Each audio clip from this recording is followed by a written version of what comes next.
నీవే కదా ఆరాధన ఆరాధన స్తుతి ఆరాధన ఆరాధన స్తుతి ఆరాధన ఆరాధనకు యోగ్యుడ తండ్రి ఆరాధన స్తుతి ఆరాధన ఆరాధన స్తుతి ఆరాధన.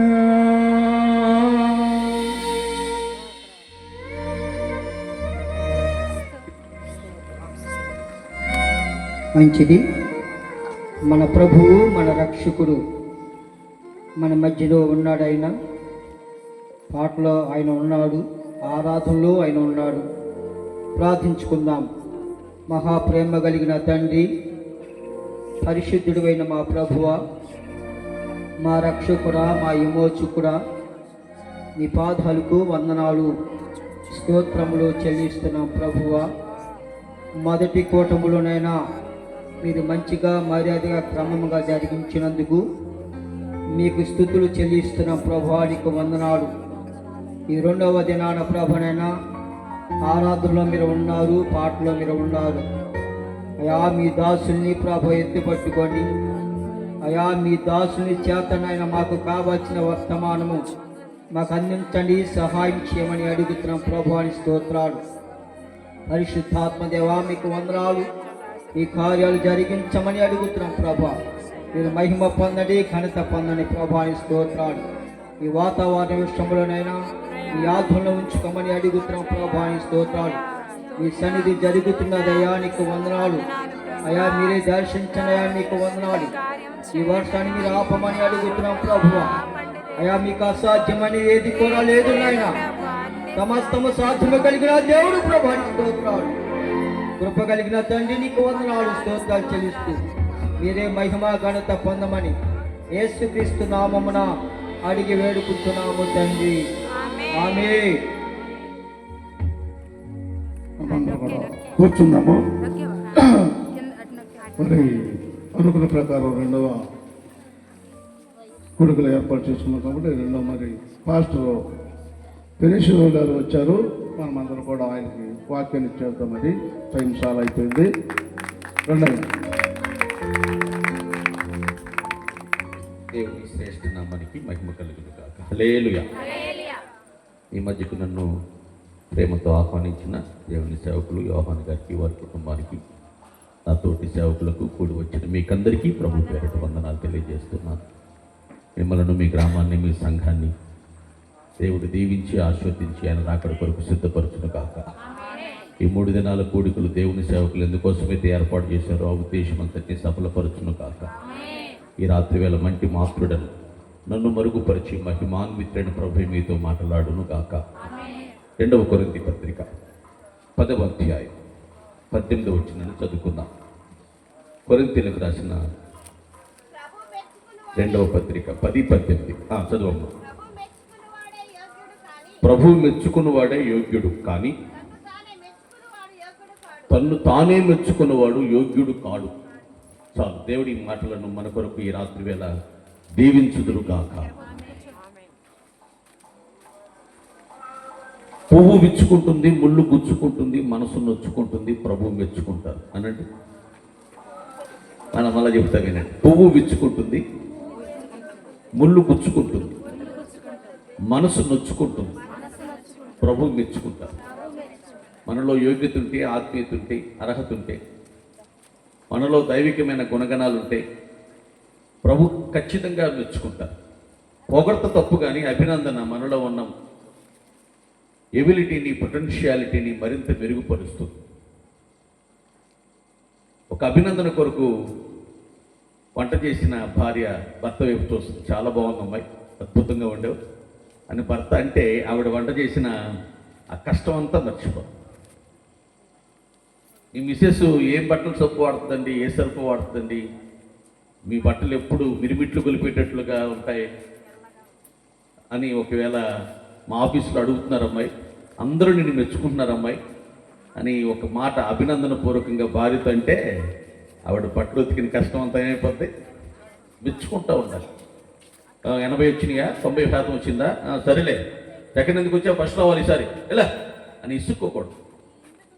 లాస్ట్లో 60 మంది ఉంటే నువ్వు సెకండ్ వచ్చావంటూ నువ్వు సామాన్యమైన వ్యక్తి కాదు, గొప్పోడు, మంచోడు, యోగ్యుడు, రక్త కష్టపడితే ఈసారి ఫస్ట్ వచ్చేస్తావరా అని మెచ్చుకోగలిగితే వాడికి మనం మేలు చేసిన వాళ్ళం అవుతాం. దేవుడు మనకు మెచ్చుకునేది. ఇతరులను మెచ్చుకోవటం అంటే మనకి ఇష్టం. వాళ్ళ లోపాలు, బలహీనతలు, అవిధేయతలు చూసి 10 మందికి చెప్తాం. శాడిస్ట్ మెంటాలిటీ చాలా మందిలో ఉంటుంది. కానీ ఇతరుల్లో ఏదన్నా కొంచెం మంచి ఉంటే వాళ్ళు చాలా యోగ్యులండి, అర్హులండి అని చెప్పడానికి మనం ఇష్టపడం. మానవ నైజం అలాంటి. ఒక ఆయన అన్నాడు, మంచి ఉంటే మైక్లో చెప్పు, చెడు ఉంటే చెవిలో చెప్పు అని ఒక సామెత. వాళ్ళు ఏమైనా మంచి ఉంటే ప్రభు ఖచ్చితంగా ఏం చేస్తారంటే అభినందించిన వైనం, అభినందించిన తీరు దేవుని వాక్యంలో అనేక సందర్భాల్లో మనం చూస్తాం.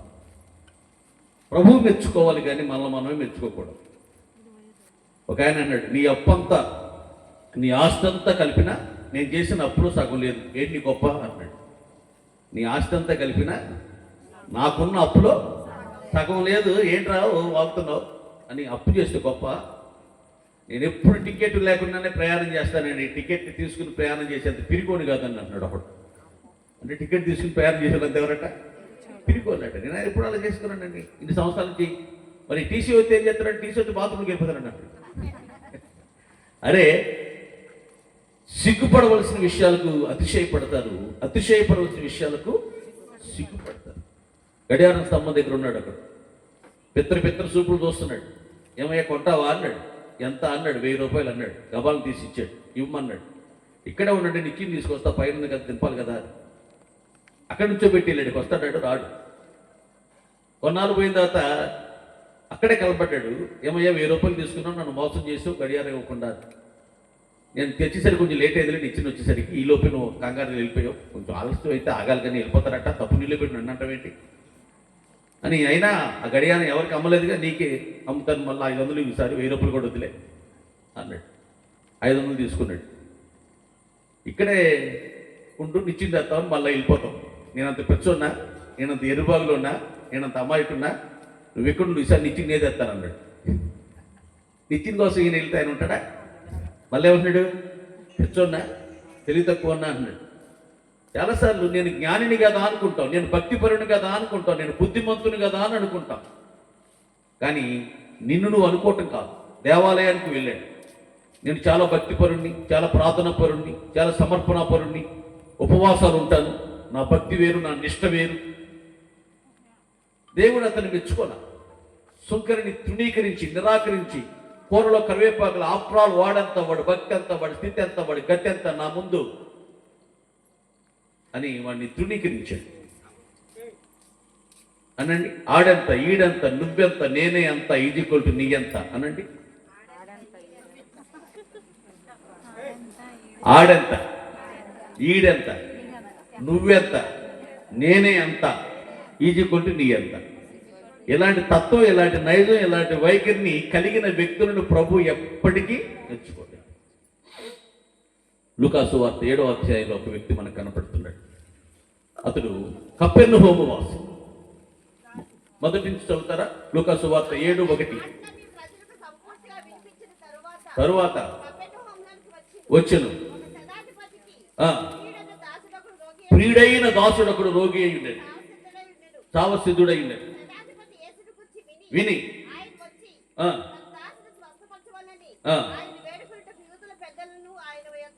పంపాను, వచ్చి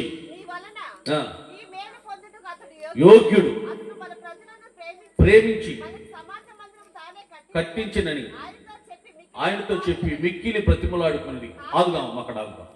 ఇక్కడ యేసు ప్రభువు వారి దగ్గరికి కొంతమంది యూదులు వచ్చి చెప్తున్నాడు, అతడు మనల్ని ఎంతో ప్రేమించిన వ్యక్తి అయ్యా, అతనికి సమస్య వచ్చింది, మీరు అతని సమస్యను పరిష్కరించాలి యేసయ్యా అని యేసయ్యను బ్రతిమలాడుకుంటున్నారు.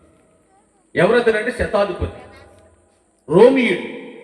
రోమియులకి యూదులకి మధ్య పచ్చగడ్డి వేస్తే బగ్గుమంటున్న దినాలని.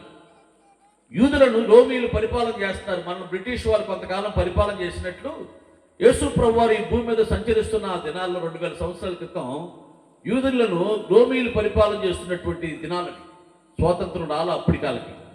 కాబట్టి మా దేశాన్ని మేమే పరిపాలన చేసుకుంటాం, మీరెవర్రా మా దేశాన్ని పరిపాలన చేయడానికి పొండ్రా అని రోమియులను తరిమి కొడుతున్నారు. బరబ్బ నాయకత్వంలో ఉద్యమాలు నడుస్తున్నాయి. రోమియులకి యూదులకి మధ్యలో పచ్చగడ్డి వేస్తే బొగ్గుమంటున్న ఆ దినాలలో ఇతడు రోమియుడు అయ్యుండి యూదులను ప్రేమించాడట. ఆమేన్. బైబిల్ చెప్తుంది, మిమ్మల్ని ప్రేమించిన వారినే మీరు కూడా ప్రేమిస్తే మీకేమి ఫలము కలుగుతుంది? సుంకరులను పాపులను అలాగనే చేస్తారు కదా. నేను మీతో చెప్పున్నది ఏమనగా, మిమ్మల్ని ద్వేషించిన వారిని, బాధించిన వారిని, హింసించిన వారిని కూడా మీరేం చేయాలి? ప్రేమించాలి. అప్పుడు సర్వోన్నతుడైన దేవుని మెప్పు మీకు కలుగుతుంది. ఆయనకు కుమారులు కుమార్తెలు అని మీరు పిలువబడతారు అని యేసు ప్రభువు వారు స్వయంగా చెప్పారు లూకాలో. కాబట్టి దేవుని పిల్లారా, మనం ప్రేమించే వాళ్ళు మనం ప్రేమిస్తే ఏంటి ఉపయోగం? ఎవరో ఒక ఆయన మందు పోయించాడు అనుకోండి, ఆడి దగ్గర డబ్బుల్లో రేపొద్దు నిన్న తాగినట్టు వాళ్ళకి ఆయన పోయిస్తాడుగా. అంటే తాగుబోతులు ప్రేమించుకుంటాడుగా, వ్యభిచారులు ప్రేమించుకుంటారుగా. మీరు కూడా అలాగే ప్రేమిస్తే వాళ్ళకి మీకు వ్యత్యాసం ఏమిటి? మీరు నా బిడ్డలని, మీ స్థాయి, మీ ప్రమాణాలు, మీ విలువలు, మీ నైతికత ఎంత ఉన్నతంగా ఉండాలి అంటే మిమ్మల్ని దూషించిన వారిని కూడా ప్రేమించాలి. ఆమేన్. మన పగడాల ప్రవీణ్ గారి భార్య ఒక మాట ఇలా అన్నారు. ఆవిడ, నా భర్తను కనుక ఎవరైనా చంపుంటే వారిని యేసయ్య క్షమించేశాడు, యేసయ్య మాకు అదే నేర్పించాడు, నేను కూడా వాళ్ళకి క్షమిస్తున్నాను అంది ఆ తల్లి. దేవునికి స్తోత్రం. ఆ మాట విని చాలా మంది ఆశ్చర్యపడ్డారు. భర్తను చంపినా కూడా క్షమించేంత ఈ క్షమాగుణం, వాళ్ళను కూడా ప్రేమించేంత, వాళ్ళకి ఏ శిక్ష పడకూడదని ఆశించేంత ఔన్నత్యత ఈమెకి ఎలా కలిగిందంటే సిలువలో యేసు ప్రభు దగ్గర నుంచే కలిగింది. తండ్రి, వీరేమి చేస్తున్నారో వీరు ఎరుగరు కనుక దయతో వీరిని క్షమించమని తండ్రిని వేడుకున్న యేసయ్య ఆ DNA, ఆ రక్తమే మనం నెలలా ఆయన రక్తాన్ని తాగుతున్నాం, ఆయన శరీరాన్ని పూజిస్తున్నాం, ఆయనకు వాక్యం ద్వారా పుట్టాం మనమంతా, ఆయన బిడ్డలం. ఆయన గుణగణాలు, ఆయన లక్షణాలు, ఆయన స్వభావం, ఆయన నైజం, ఆయన వైఖరి మనము కూడా పుణికిపుచ్చుకొని, మనము కూడా సంతరించుకొని, మనము కూడా ఆయనలాగా మార్చబడితే ఖచ్చితంగా ప్రభు మెప్పుకు మనం పాత్రలు కాగలుగుతాం. దేవునికి స్తోత్రం. ఈ రాత్రి వేళ దేవుని బిడ్డలారా, నా ప్రియ సహోదరి సహోదరులారా, ఆ వ్యక్తిని దేవుడు మెచ్చుకున్నట్లుగా మనం చూస్తాం. ఇతని వంటి వ్యక్తిని నేను ఇంతవరకు చూడలేదు.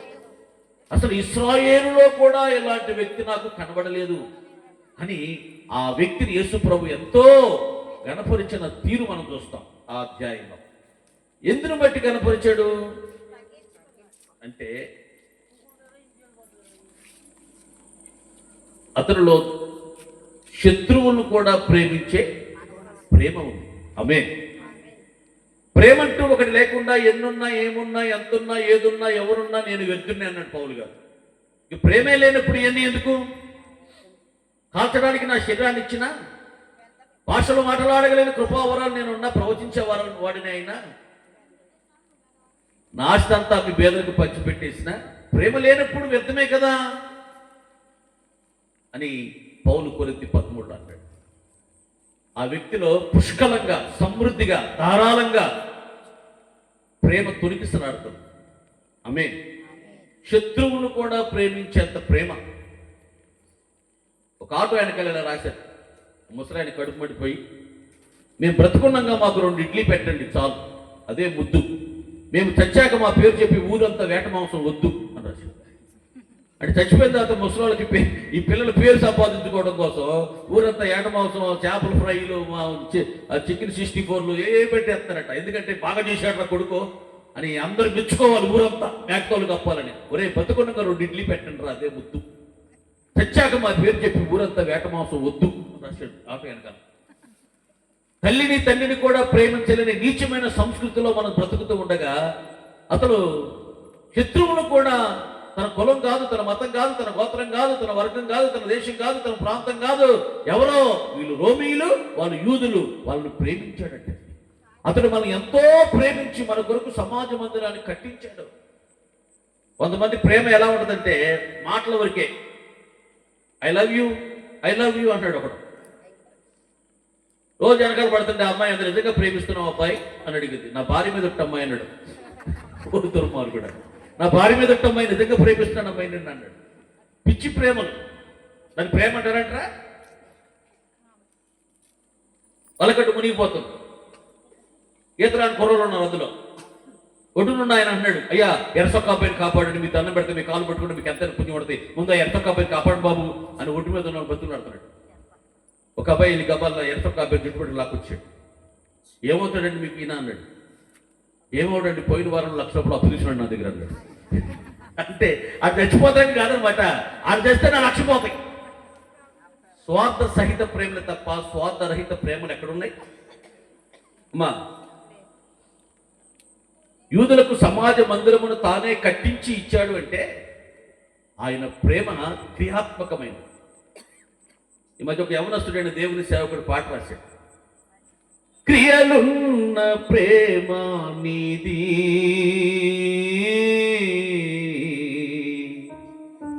నిజమైన ధన్యత నాది. ఏం ప్రేమ? క్రియలున్న ప్రేమ. మన ప్రేమకు క్రియలు ఉండవు. ప్రేమిస్తున్నా ప్రేమిస్తున్నా అంటాం.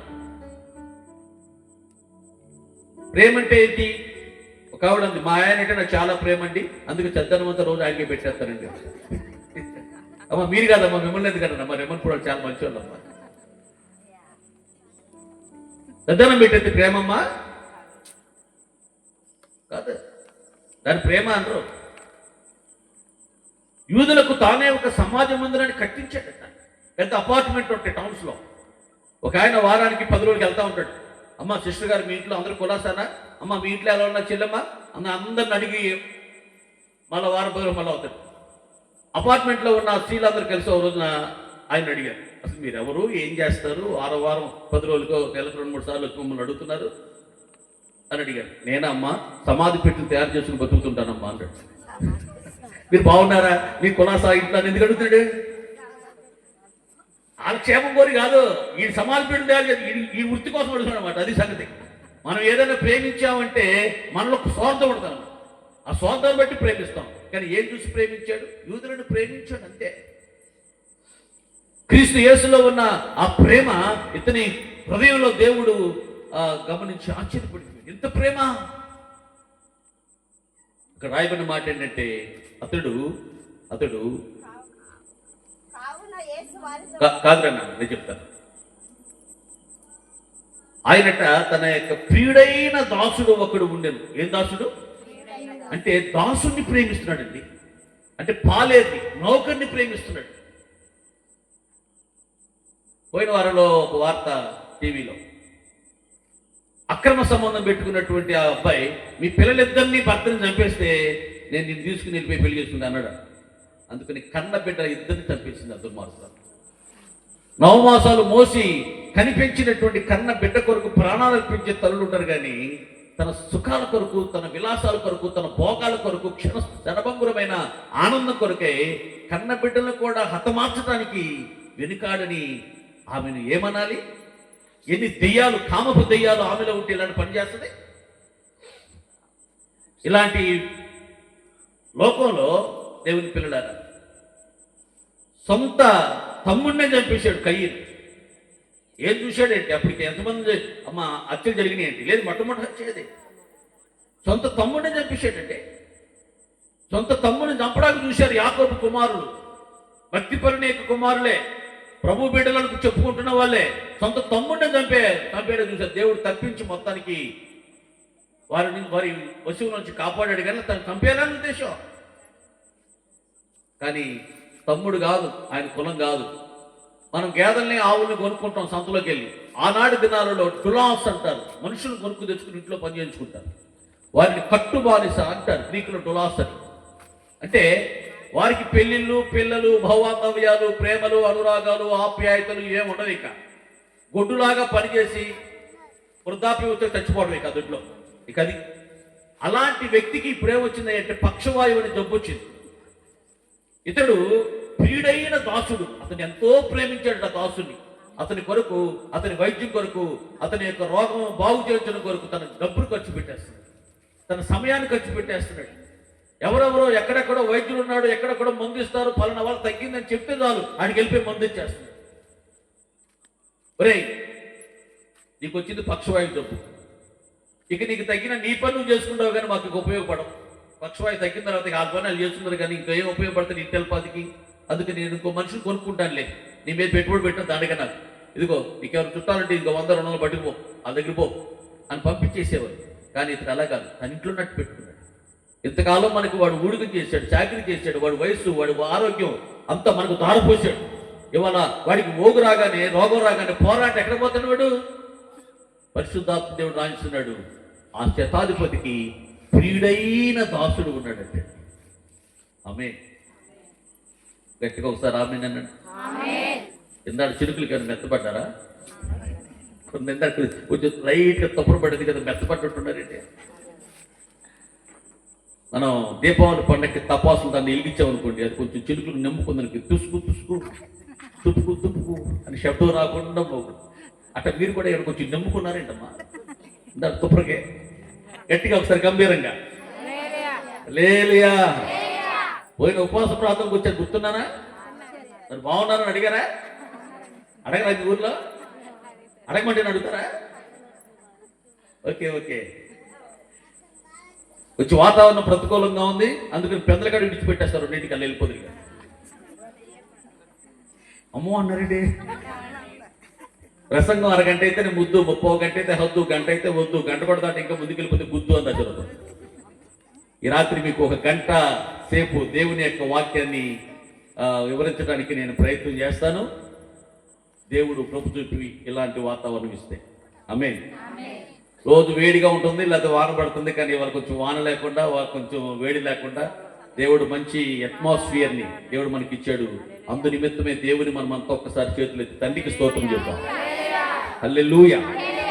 ఈ రాత్రి నా ప్రియమైన సహోదరి సహోదరులారా, అతన్ని ప్రభు ఎందుకు మెచ్చుకున్నాడయ్య అంటే అతనిలో ప్రేమ ఉంది. సీమోను, ఓ సీమోను, నువ్వు నన్ను భోజనానికి పిలిచావు, కానీ నీలో ప్రేమ ఉందా? కాలు కడుక్కోవడానికి నీళ్ళు ఇవ్వలేదట, ఒక ముద్దైనా పెట్టుకోలేదట, కనీసం తలకు నూనెైనా. ప్రేమ అంటూ ఉంటే కొన్ని క్రియలు ఉంటాయి. నీలో కొంచెమైనా ప్రేమ నాకు కనబడలా. ప్రేమ మౌనంగా ఉండదు. మాట చేత కాదు, నాలుగు చేత కాదు, క్రియ చేత, సత్యము చేత మన ప్రేమ మనం వెల్లడి చేయాలని యోహాను తన పత్రికలో పేర్కొన్నాడు. ఆమె చూడు, ఆమె నువ్వు కనీసం కాలుగడు కూడా నీళ్ళేవలా, ఆమె కన్నీళ్లతో నా పాదాలు కడిగేసి. అంటే ఎంత ప్రేమించిందో. ఆమె తల వెంట్రుకలు ఆయన పాదాల దగ్గరికి వంగి తుడిచింది అంటే ఆమె ఎంత బెండయి ఉండాలి.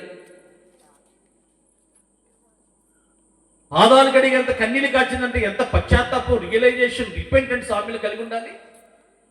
ఇవన్నీ చూచిన ప్రభు సీమోను మెచ్చుకోలా. పాపాత్మురాలిన ఆ స్త్రీనే మెచ్చుకున్నాడు. ఆమె యొక్క విస్తారమైన పాపాలని నేను క్షమించేశాను. ఆమె అమ్మా ఎవరింట్లో భోజనం చేస్తున్నాడు? సీమోని ఇంట్లో, పాపత్రుల ఇంట్లో కాదు, సీమోని ఇంట్లో భోజనం చేస్తున్నాడు. భోజనం సిద్ధపరిచింది ఎవరు? మొహమాటం లేదా ఆయనకి.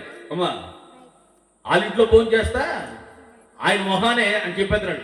ఇవన్నీ భోజనం సిద్ధపరిచావు, నన్ను పిలిచావు, అంత బాగానే ఉంది కాబట్టి నీళ్ళు ప్రేమ లేదు. అబ్బాయి చేస్తాను పైకి ఒకటి లోపల ఒకటి మాట్లాడే తత్వం, నైజం, వైఖరి యేసు ప్రభువులో లేదు. అది పేరేంటంటే మోమాటము లేనివాడు.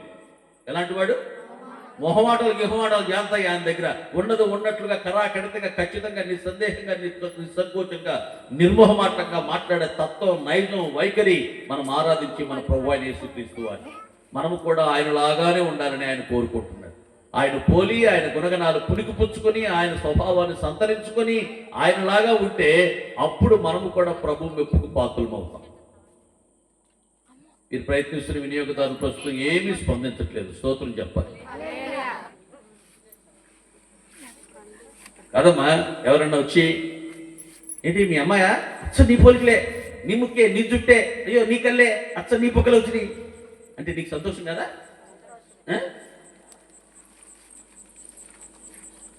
దేవుడు కూడా అంతే. దేవుని గుణాలు, దేవుని ప్రేమ, దేవుని లక్షణాలు మనలో కలిగినప్పుడు, అందరూ ఆ రీతిగా మనం చూసినప్పుడు దేవుడు కూడా ఎంతో ఆనందించి మన ఎంతో సంతోషిస్తాడు. దేవుని యొక్క ప్రేమ స్వరూపం ఏంటంటే ప్రేమాస్వరూపుడై. ఆ ప్రేమ మనలో ఉన్నప్పుడు మన యందు దేవుడు ఆనందిస్తాడు. హల్లెలూయా.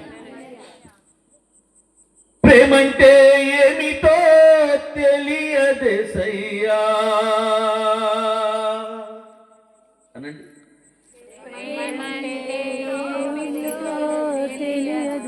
మీరు పాలేదండి, మీకు తెలుసా ప్రేమ అంటే ఏంటో? ప్రేమించమనే కొత్త ఆజ్ఞ ఇచ్చావయ్యా,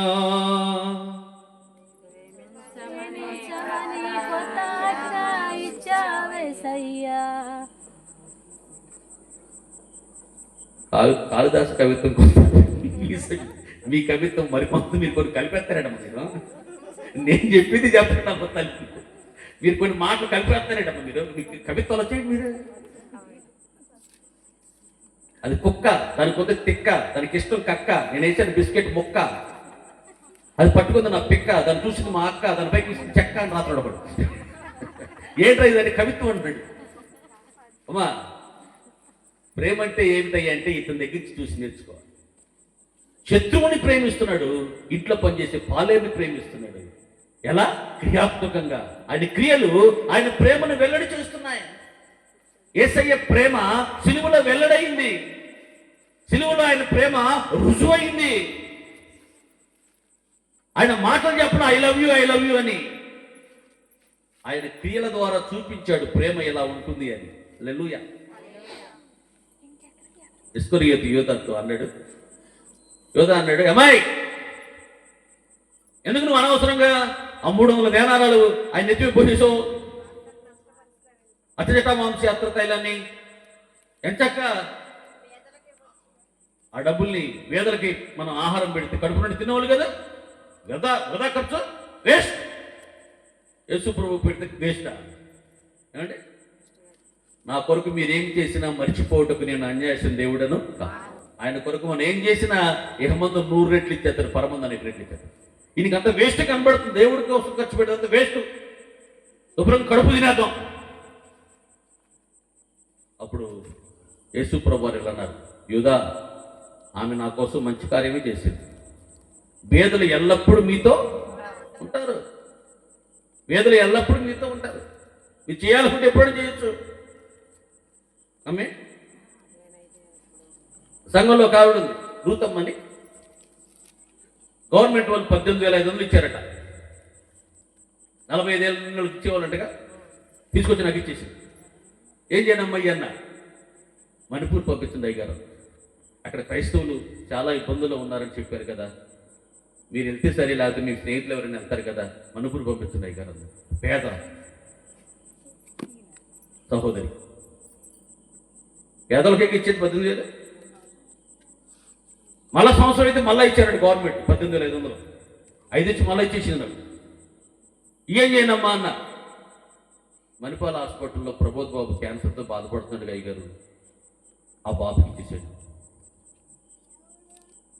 మళ్ళా సంవత్సరం వచ్చింది, మళ్ళీ 18,500 వచ్చింది. నువ్వు ఎప్పుడు వాడుకుంటావమ్మా? అదే అన్నాడు యేసయ్య, మీరు ఇవ్వాలనే మనసు మీకు ఉండాలి, కానీ పేదలు అవసరాలు ఎప్పుడు మీ కళ్ళ ముందు ఉంటాయి. ఆమేన్. ఇచ్చే మనసు నీకు నాకు ఉండాలి, కానీ పేదలు కరువా, అవసరాలతో, ఇబ్బందులతో, ఇక్కట్లతో బాధపడుతున్న వారు మన కంటికి కనబడరా? పేదలు ఎల్లప్పుడూ మీతో ఉంటారు, కానీ నేను ఎల్లప్పుడూ మీతో ఉండను కదా, ఆమె నా కోసం మంచి కార్యమే చేసింది యూదా అని యూదాను మెచ్చుకోలా, మరియని మెచ్చుకున్నాడు. అక్కడ సీమోను మెచ్చుకోలా, పాపాత్మురాలను మెచ్చుకున్నాడు. ఎందుకని? ఆమె సీమోనులోను యోధాలోను లేనిదేంటి, పాపాత్మురాల్లోను మరియలోను ఉన్నదేంటి? చెప్పాల్సింది నువ్వు కదా, వినాల్సింది మేము కదా, మమ్మల్ని అడుగుతున్నాం ఏంటి అని చూస్తారంట మీరు. చెప్పాల్సింది మేము, నువ్వు కదా, వినాల్సింది మేము కదా, మమ్మల్ని అడుగుతున్నాం ఏంటి అని చూస్తున్నారు. కొంతమంది ఏమో యోహానాయ్ గారి విశ్వాసులు మేము మమ్మల్ని ఇట్లా చిన్న చిన్న ప్రశ్నలు ఇస్తే అవమానిస్తావా? మాకు అది కూడా తెలియదు అనుకుంటున్నావా? ఏదైనా దేవుని వాక్యంలో లోతైనవి, మర్మగర్భితమైనవి నీకు అర్థం కాని అడుగు చెప్తాం అని చూస్తాను. మీరు వాళ్ళలో లేనిదేంటి, మరియలో పాపాత్మలో ఉన్నదేంటి అని అడుగుతున్నా. Please tell me your opinion. Something is better than nothing. ఏమి చెప్పకుండా మిడిగుడ్లేసి పెడక చూడటం కన్నా, తప్పో ఒప్పో ఏదో ఒకటి మీకు తెలిసింది చెప్పడమే విన్నా. చెప్పండి అమ్మా. Very good. ప్రేమే. సీమోన్లో లేనిది, యోధాలో లేనిది ప్రేమ.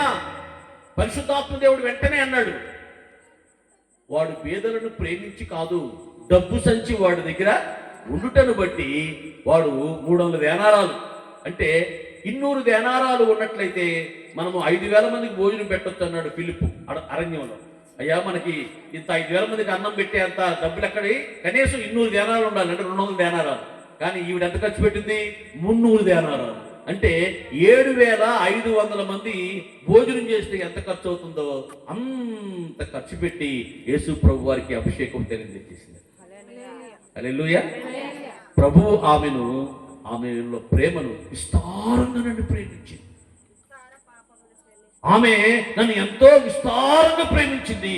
ఆమె యొక్క విస్తారమైన పాపాలు నేను ఇప్పుడే క్షమించేస్తున్నానని అందరి ముందు ప్రభు ఆమెను మెచ్చుకున్నాడు. అంటే ప్రభు మెప్పుకు నీరు నేను పాత్రలు కావాలంటే మనలో ఉండాల్సిందేంటి? ప్రేమ.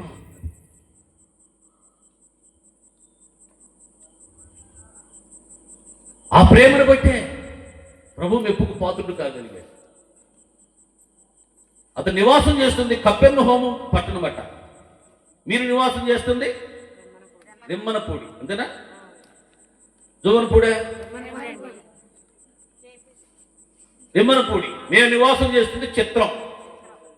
ఆ శతాధిపతి నివాసం చేస్తున్న పట్టణం ఏంటి?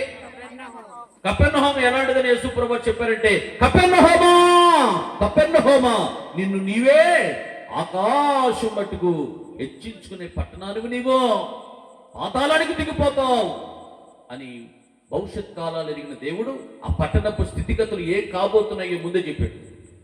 ఎందుకో తెలుసా? పాతాళం దిగిపోతుంది అది పట్టణం, పాతాళం పడిపోతుంది పట్టణం అంతా. అంటే మనుషులే హెచ్చించుకుంటారు. ఎంతవరకు? ఆకాశం మట్టుకు. ఇక అంతో ఎంతో కాదు, ఆకాశం మట్టుకు హెచ్చించుకుంటారు.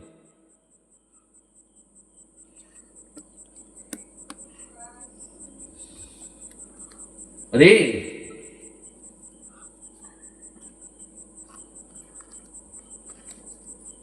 మా ఆయన రాస్తాడు, ఎవరికి అర్థం కాదు, అంత బాగా రాస్తారు మా ఆయన. మా శ్రీవారు పక్కింటాం, మా శ్రీవారు రాస్తారు, మా ఆయనకి అర్థం కాదు. ఆయన రాస్తారు, ఆయనకి అర్థం కాదు. గొప్ప మా అమ్మాయి ఇక్కడ తలకాయ దించిందంటే, మా అమ్మాయిని చెప్పడం కాదు వదిన, మా అమ్మాయి ఇక్కడ తలకాయ దించిందంటే కాలేజీకి వెళ్ళి తలకాయ ఎత్తదో అంత మంచిది. ఈ ఊళ్ళో ఎవరన్నా అడుగు, ఇంటింటికి వెళ్ళి వాళ్ళ అమ్మాయి గురించి అడగాల, వేరే పనే లేదు మనకి. ఇక తలకాయ దించి కాలేజీకి తలకాయ ఎత్తుద్దా? యాక్సిడెంట్ అయితే ఏమవుతుంది? అది మా బళ్ళు వస్తున్నాయో రాయో చూసుకోవద్దా? తలకాయ ఎత్తి నడవద్దు రోడ్డు మీద, తలకాయ దించి నడుస్తుంది మా అమ్మాయి. అంత మంచిది, అంత యోగ్యురాలు. కపెర్నహూము వాసులు తమ తాము మెచ్చుకుంటారు, తమ తాము పొగుడుకుంటారు.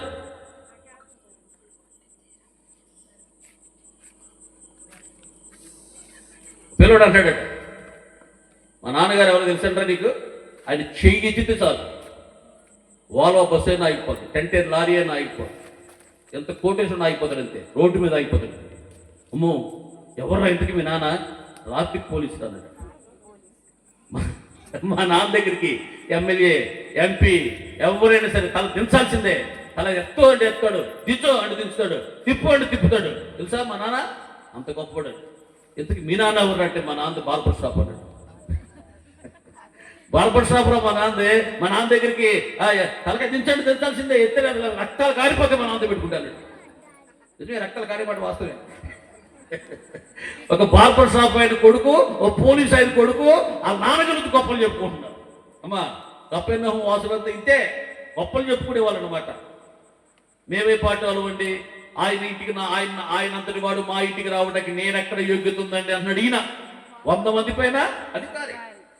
మా నాన్నగారు మిలిటరీలో పోలీస్ డిపార్ట్మెంట్లో పనిచేశారు. మంచంలో పడిపోయారు, వృద్ధాప్యంలో 85 ఏళ్ళు అయింది. మేమే బాత్రూమ్ తీసుకెళ్ళి స్నానాలు చేయించి ఆయన శుభ్రంగా పడుకోబెట్టేవారు. కొడుకుని కూడా ఎవరాడా అనేవాడు, రోడ్డు వెళ్తుంటే ఎవరాడా అనేవాడు. నాన్నగారు అలా అనుభవం బాధపడతారు, ఎవరో మనిషి అని అడగండి అంటే, ఎవరైతే మనకెందుకు మీకు, మమ్మల్ని అడిగి చెబుతాం వెళ్ళి మనిషి ఎవరని. ఎవరాడా వినపడతలేదా, మాట్లాడలేదురా పువ్వా అనేవాడు. 80 ఆయన బాత్రూమ్ కూడా వెళ్ళలేనా ఆయన, ఆనందం లేడు. మా అమ్మ వచ్చి ఆనందం అనిపించేది. సార్లు అనేవాడు, కాదు 2 ముద్దలు తిన్నంటే ఒక పోటు పొడిచేవాడు. చాలంటే డొక్కలు ఒక పోటు పొడిచే ఎప్పుడే అలా డిపార్ట్మెంట్ అన్నమాట. మరి ఈయన అదే డిపార్ట్మెంట్, శతాధిపతి, 100 మంది పైన అధికారి. సహజంగా డిపార్ట్మెంట్లు ఉంటుంది కొంచెం పొగరు.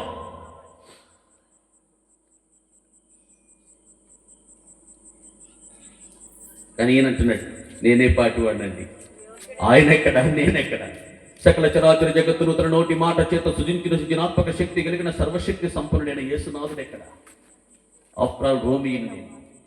యూదల్లాగా సమాజ మందిరంలో సునగోగుల్లో ప్రవేశించే అర్హత యోగ్యత లేని అభాగ్యుడను, అపాత్రుడను, అనర్హుడను నాలాంటి వాడి ఇంటికి అలాంటి వారు రావటమా?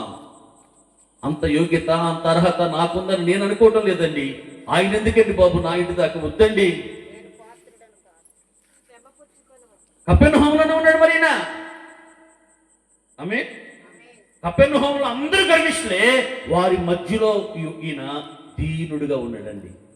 కపెర్నహూములో ఉండి 100 మంది పైన అధికారం కలిగిన వాడుగా ఉండి, డబ్బుండి పలుకుబడి ఉండి పరపతుండి ఇన్నుండి కనీసం నేను ఇంట్లో అడుగు పెట్ట కూడా నేను యోగ్యుని కాదని అన్నాడా? యేసు ప్రభువారు ఆశ్చర్యపడిపోయాడు. ఒక ఆయన వచ్చాడు, బాబు గారు, బాబు మీ నాన్నగారు ఉన్నారా, 12 వచ్చానండి. ఏంటి ఆదివారం కూడా రెస్ట్ తీసుకున్నారు మా నాన్నే? రండి ఆఫీస్కి రండి, రెస్ట్ తీసుకున్నారండి, మీకే చెప్పేది కదా అన్నాడు. ఆ గవర్నర్సుడు ఆయన అక్కడ నుంచున్నాడు. ఆ యవనస్తుడు బుల్లెట్ వేసి నిలిపాడు. ఇంకొక ఆయన వచ్చాడు ఆ ఇంట్లోంచి, బాబు మీ నాన్నగారు ఉంటే పిలుస్తారా, ఆయన కోసం పని నుండి దూరం నుంచి వచ్చాను బాబు అని. ఏ ఊరికి వచ్చారు అంకుల్ గారు? కూర్చొని మా నాన్నగారు పిలుస్తాను, బెడ్రూమ్లో ఉన్నారు అని ఆ పిల్లవాడు పిలుచుకొచ్చాడు. కూర్చున్నారు. ఒరే ముందు కుర్రోడిని అడిగితే ఏళ్ళని కసురుకున్నాడు రా, ఆయన ఎవరు అంటాడు, మా చిన్నోడు రా. మరి ఈయన మా పెద్దోడు రా. మరి ఈయన ఇంత సాఫ్ట్గా ఉన్నాడు, సౌమ్యంగా ఉన్నాడు, ఆడ దురుసుగా ఉన్నాడు, ఇద్దరు మీ పిల్లలు అంటున్నావు. వీళ్ళిద్దరు బాగా స్నేహితులే అంటే ఆయన అన్నాడు, ఓహో అదే, నేను గుమ్మస్తాగా ఉన్నప్పుడు పెద్దోడు పుట్టాడు రా, నేను ఆఫీసర్ అయ్యాక చిన్నోడు పుట్టాడు రా. అంటే నా లేమిలో, నా ఇబ్బందుల్లో, నా ఆర్థిక పరిస్థితుల్లో అయోమయంగా ఉన్నప్పుడు ఈయన పుట్టాడు. కొంచెం సమృద్ధి వచ్చాక, డబ్బు వచ్చాక ఆడు పుట్టాడు, అందుకే అంత అహంకారంగా ఉన్నాడు. బైబిల్ చెప్తుంది, ధనము కలిగిన వాడు దురుసుగా ప్రవర్తిస్తాడు, పేదవాడైతే ప్రతిమలాడి మనవి చేసుకుంటాడని సాక్షాత్తు దేవుడే చెప్పాడు. ఆమె కానీ ఈయన ధనము కలిగిన వాడే ఇండి కూడా నేనే పాటని అంటాడు. అది ఆశ్చర్యం. ఎంత డబ్బు ఉండి, ఎంత పలుకుబడి ఉండి, ఎంత పర్వతం ఉండి, సీఎంలతో పిఎంలతో కూడా సంబంధ బాంధవ్యాలు ఉన్నవారు అవి అయ్య బాబు నేను ఆయన ముందు కూర్చోవటం అయ్య బాబు కదా. ప్రకటన రాయమని వచ్చాడు ఒక ఆయన, నేను ప్రకటన రాస్తున్నా, కూర్చోండి అన్న, మా విశ్వాసే, కూర్చోండి అన్న.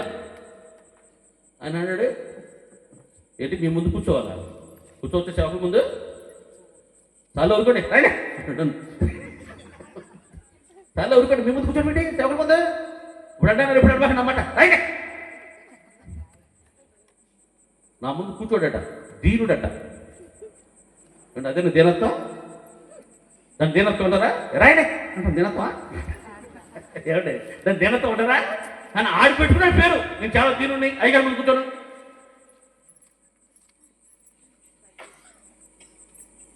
దీనులు అంటే ఎవరు రా? కింద కూర్చున్న వాళ్ళు అంటే కుర్చీలో కూర్చున్న వాళ్ళు గర్విష్లు అన్నాడు ఒకడు.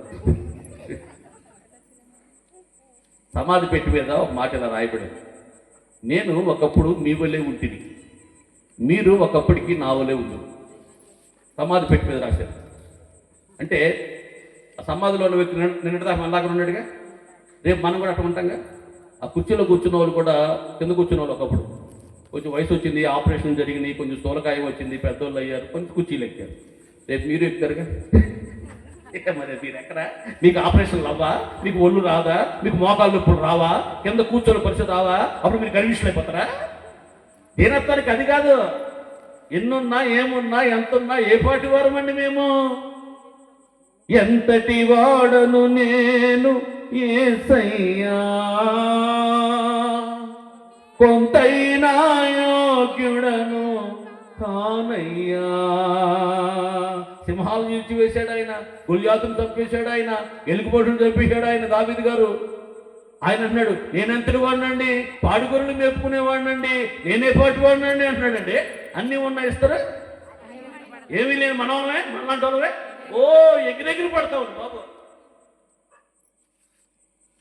ఏమో నువ్వైతే మేము అట్ట కాదు బాబు అని చూస్తున్నాను. కావాలండి, నేను యేసు ప్రభువుని నమ్ముకున్నాను కాదండి, అంతకుముందు కూడా నాకు గర్వం లేదండి. నిజమండి, ఎవరన్నా అడగండి మా ఊర్లో. ఇప్పుడు యేసు ప్రభువుని నమ్ముకున్నాను చర్చకొస్తాను కాదు, అది పుట్టిన దగ్గర నుంచి నాకు గర్వం లేదండి, అంతకుముందు కూడా నాకు గర్వం లేదండి అంట. నేను అన్నా, నీకు గర్వం లేదని గర్వం ఉందమ్మా. నీకున్న గర్వం ఏంటంటే నాకు గర్వం లేదు అని గర్వం ఉంది. అది ఒకప్పుడు నేను గర్విస్తుండండి. Phone became wireless, fruit became seedless, cooking became fireless, type became tubeless, youth became jobless, man became godless. దేవుడు లేకుండా కూడా బతకగలం, దేవుడు లేకపోయినా జీవించగలం. ఏ దేవుడు లేకపోతే, చర్చగలపోతే, ప్రార్థన చేసుకోకపోతే బతకలేమా?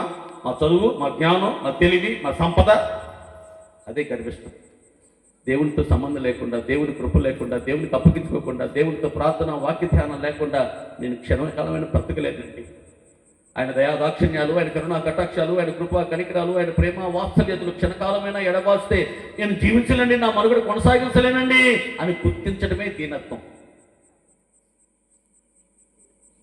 స్తోత్రం చెప్తారు, గ్యాప్ ఇచ్చా.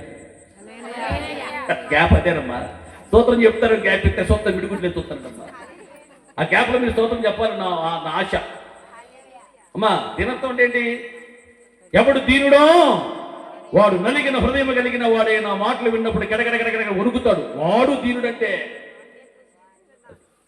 ఎందుకు కూర్చోవడం కాదా, ఎందుకు కూర్చో, పైన కూర్చో, తప్పేం కాదు. గుండెల్లో దీనత్వం ఉండాలి.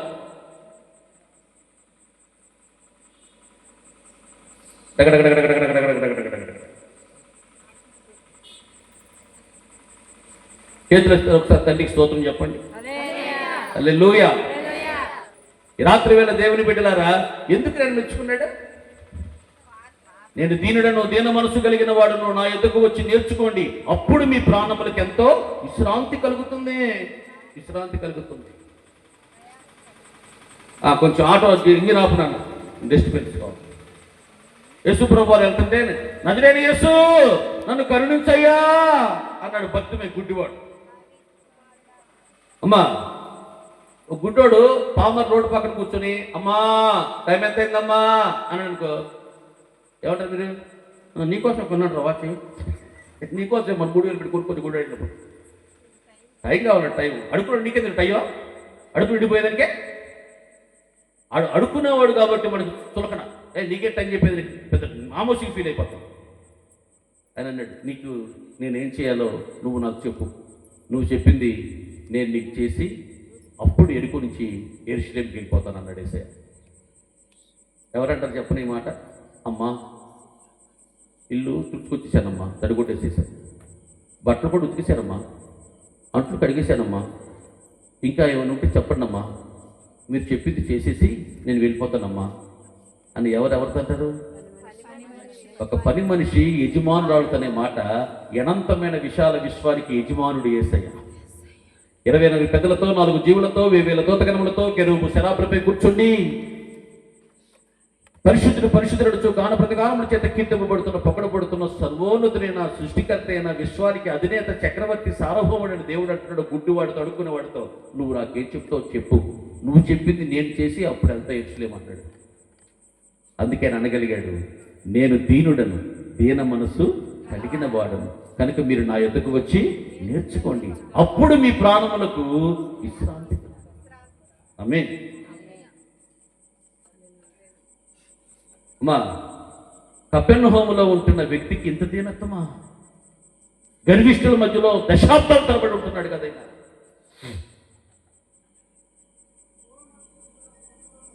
మనం ఆ సంఘాల కుర్రాడు అమెరికా వెళ్ళి 3 ఏళ్ళ తర్వాత వచ్చాడు. సాక్ష్యం చెప్పిన ఆయన అన్న, సో బట్ బికాజ్ అన్నాడు. అక్కడ తెలుగులో ధారాళంగా అనర్గంగా మాట్లాడు వాక్యం చెప్పాడు, యూత్ మీటింగ్ తీసుకున్నాడు రాట్లా, బట్ బికాజ్ సో అన్నాడు. అప్పుడు ఇంకో పిల్లడు పిలిచిన ఆయన తడబడుతున్నాడు, తడుకుంటాడు, నువ్వు కొంచెం ట్రాన్స్లేట్ చేయను ఆయన అంటే, ఆ చదువుకున్న కుర్రాడు ట్రాన్స్లేట్ చేసి చెప్పాడు. చెప్పలేకపోతే 3 ఏళ్ళు ఉన్నాడు అంతే వాళ్ళ మధ్యలో. కానీ ఈయన ఎన్నాళ్ళు ఉన్నాడు? 30 ఏళ్ళ పైన ఉన్నాడు కపెర్నహూములో. కానీ గర్వం అట్లా. పిఎస్ స్వామి గారు అని దైవజనులు ఉన్నారు శ్రీకాకుళంలో, మీకు తెలిసే ఉంటాడు. పిఎస్ స్వామి గారు గొప్ప దైవజనులు. ఆయన 30 ఏళ్ళ నుంచి 40 ఏళ్ళ నుంచి అక్కడ సేవ చేస్తున్నాడు. ఆయన పెద్ద ఆయన. మన సైడ్ వచ్చినప్పుడు చక్కగా మనలాగా ఈ భాష మాట్లాడతాడు ఆయన. కానీ మా ఊరు అమ్మాయిని శ్రీకాకుళం ఇచ్చాం, మేనత్త కొడుక్కి. 1 వారం 10 రోజులు అక్కడ కాపురం చేసి వచ్చింది. 1 నెల వచ్చింది కానీ వాడు భాష మారిపోయింది. అయ్యి బాబు నానేటంతను, నానేటంత నేటి, మీరేటంతే నాను అదే అంత, నానేటంత నేటి, వాళ్ళ అమ్మలాలో నవ్వ గుంజుకుతాడు ఏంటి, కాలే పళ్ళకోయే, ఓ వాళ్ళ అమ్మలా అలా. ఒక నెల రోజులకి నీ భాష మారిపోయిందమ్మా. 40 ఏళ్ళ నుంచి సేవ చేస్తున్నాడు, ఆయన భాష మారలా. ఒక నెల రోజులు అక్కడ కాపురం ఎలగబెట్టి వచ్చిందట, భాష మారిపోయింది.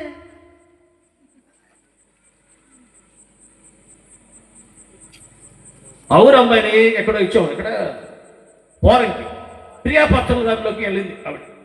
ఉద్యోగం ఒక 6,000 అంత ఇస్తారట రోజు ప్రియాపర్చలు పెడితే. ఓ 3 నెలలు 4 నెలలు అయిన తర్వాత వచ్చి పుట్టింటికి వచ్చింది కాపురానికి, అదే ప్రెగ్నెన్సీకి తీసుకొచ్చారు. అయితే కోడ్ వచ్చింది. ఏంటమ్మా పత్రం పట్టేసిందా? కోడా కోడైతే ప్రోవే ప్రో, ఎందుకంటే టౌన్కి వెళ్ళిందిగా, ఒక 6 నెలలు కాపురం చేసింది, అక్కడ 4 నెలల్లో స్టైల్ అనమాట.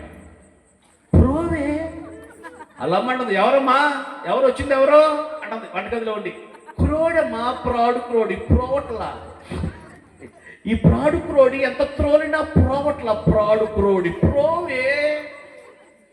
బొగ్గల్లో పొడవుతా అమ్మా, ఊడు పురుడ్చేదాను, కోతలు కోసేదాను, గ్యాలందరికి వెళ్ళి హై హై అని మొలసుకొచ్చిందో మొన్నదాకా నీ స్టైలు నువ్వు మంట పతాక పంక్ ఇక్కడ పడతాం, ఆ పంకే మొహమే పడతాం స్టైల్ కొద్ది రోజులకే. మరి ఇది ఎన్నాగుతున్నాడు కప్పిన హోంలో అయ్యేం అబ్బలా ఇంకే అయ్యేం అంటించుకోవాలి అట్లాంటి అనారోగ్య లక్షణాలు ఏమి అమ్మే. అబ్బా ఈ చికెన్లోకి వెళ్ళి కిచెన్ ఉండేసరికి నా తల ప్రాణం తోకొచ్చిందనుకో పిన్ని. అబ్బా ఈ చికెన్లోకి వెళ్ళి కిచెన్ ఉండేసరికి నా తల ప్రాణం తోకొచ్చిందో పిన్నికి పిన్ని అంటుంది. ఎక్కడికి వెళ్ళా? చికెన్లోకి వెళ్ళావా? ఏముండే? కిచెన్ ఉండేవా? ఏంటమ్మా ఆవిడ గోల్ ఏంటమ్మా అంటే అదా 30 రోజులు ఇంగ్లీష్ నేర్చుకోవడం ఎలా, ఆ పుస్తకం చదువుతాడు. అది 30 రోజుల్లో ఇంగ్లీష్ మాట్లాడటం ఎలా అని పుస్తకం దాన్ని కుస్తీ పడుతుందన్నమాట. చికెన్లోకి వెళ్ళి కిచెన్ ఉండేది. నాకు అనిపిస్తుంది ఈ శతాధిపతి ఏళ్ల తరబడి దశాబ్దాల తరబడి ఆ గర్విష్ఠుల మధ్యలో అహంకారుల మధ్యలో ఉన్నాడు, కానీ ఆ అహంకారం అంటించుకోవాలా దీనత్వాన్ని కాపాడుకున్న వ్యక్తి దగ్గర. ఆమె ఆయన ఎక్కడ నేను అమ్మా ఎడారిలో చెట్లు మొలవు, కారణం అక్కడ నీళ్ళు ఉండవు. నీళ్ళు అది చెట్లు మొలవు కదా, కానీ ఒక చెట్టు మొలుస్తుంది, ఒకే ఒక చెట్టు. మీరు గూగుల్లో సెర్చ్ చేయండి, ఆ చెట్టు పేరు వెల్విచ్ ట్రీ అనండి. వెల్విచ్ ట్రీ అదెలా మొలుస్తుందంటే రాత్రిపూట వీచే గాలిలో ఉన్న తేమ ఆకుల ద్వారా సేకరించి అవి చెట్టుకి కాండానికి అందిస్తాయి. అలా బ్రతకలిగిన కెపాసిటీ క్యాపబిలిటీ దేవుడు ఆ ఒక్క చెట్టుకి ఇచ్చాడు. ఇంకే చెట్టు మొలదు వెల్విచ్ ట్రీ తప్ప. కపెర్నహూములో హోములో ఇతను ఒక్కడే. ఇతను బైబిల్లో పేరు లేదు, కానీ నేను పెట్టిన పేరు ఏంటంటే వెల్విచ్ ట్రీ. ఇతను ఒక్కడే దీనుడు. అహంకారులను ఎదిరిస్తాడు దేవుడు, దీనులకు తన కృపను చూపిస్తాడు. ఆమె దీనులకు ఇతను దైవికమైన కృపకు పాత్రుడు కాగలిగాడంటే అతని దగ్గర ఉన్న లక్షణం ఏంటి అంటే యూదేతరుడు. ఇతడు అబ్రహాము సంతతి వాడు కాదు, ఒక అన్యుడు అయినా దైవ కృపకు ఏమయ్యాడు? పాత్రుడు కాగలిగాడు, ప్రభు మెప్పుకు యోగ్యుడు కాగలిగాడు. యూదులు కూడా వచ్చి ఆయన ఎంతో మెచ్చుకున్నారండి. Wealth is law, nothing is law. Health is law, something is law, but character is lost, everything is loss అని ఇంగ్లీష్లో సామెతం. డబ్బు పోతే ఏం పోలా, మన దగ్గర సంపాదించుకోరు, కానీ హెల్త్ ఈజ్ లాస్ సంథింగ్. ఆరోగ్యం పోతే కొంత జీవితంలో నష్టపోయినట్టే. But character is lost, witness test money is lost, everything is lost. సాక్ష్యం పోయాక ఇంకేముంది? మనిషి బతుకు మిగిలింది ఏముంది? మొత్తం పోయినట్టే. కానీ ఇతను సాక్ష్యం కాపాడుకున్నాడు. అతడయ్యా చాలా యోగ్యుడయ్యా. ఎవరిని అడిగినది చెప్తున్నారండి? యూదుని అడిగినది చెప్తున్నారు, శత్రువుని అడిగినది చెప్తున్నారు, పగవాళ్ళని అడిగినది చెప్తారు. అజాత శత్రువు ఇతను, అజాత శత్రువుడు లేనతనికి యేసు ప్రభువు ఆశ్చర్యపడిపోతుంది. యూదులకి రోమీలకి పచ్చగట్టేస్తే మగ్గుమంటుంది కదా, వీళ్ళు కూడా ఇంత యోగ్యుడయ్యా, ఎంతో అర్హుడయ్యా, ఎంతో పాత్రుడయ్యా, నువ్వు మేలు చేయాలయ్యా, అతను అర్హుడేనయ్యా అని యేసు ప్రభుని వీళ్ళు బ్రతిమలాడుకుంటున్నారా? ఆమె సాక్షి ఉండాలి. అమ్మా మన యజమానుడు బహు పనికిమాలిన వాడమ్మా అన్నాడు. ఎవరో అబీగయీలు దగ్గర పనిచేసే పనివాడు. నాబాలు ఎట్టండి పనికిమాలిన.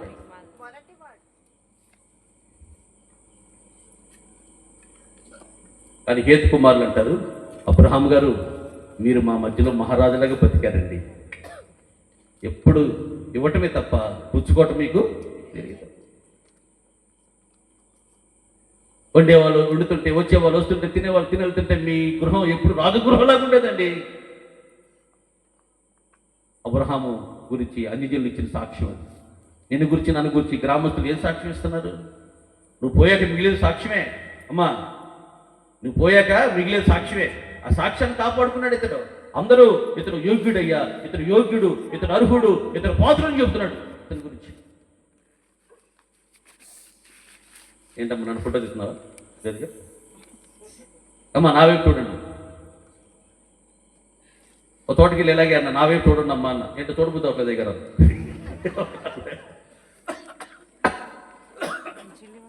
కాదమ్మా, తోడబుద్ది అవ్వకపోతాడు అన్నతరం పైకి మనసులో పెట్టుకోవాలి, కానీ దాచుకోరు కడుపులా. చూడబుద్ధి అవ్వట్లేదు దగ్గర అంటారు. మరి అంత మీరైనా సరే మరి అంత దైత్యంగా లేదు అయ్య గారు, వీళ్ళు బిలో యావరేజ్ అంటే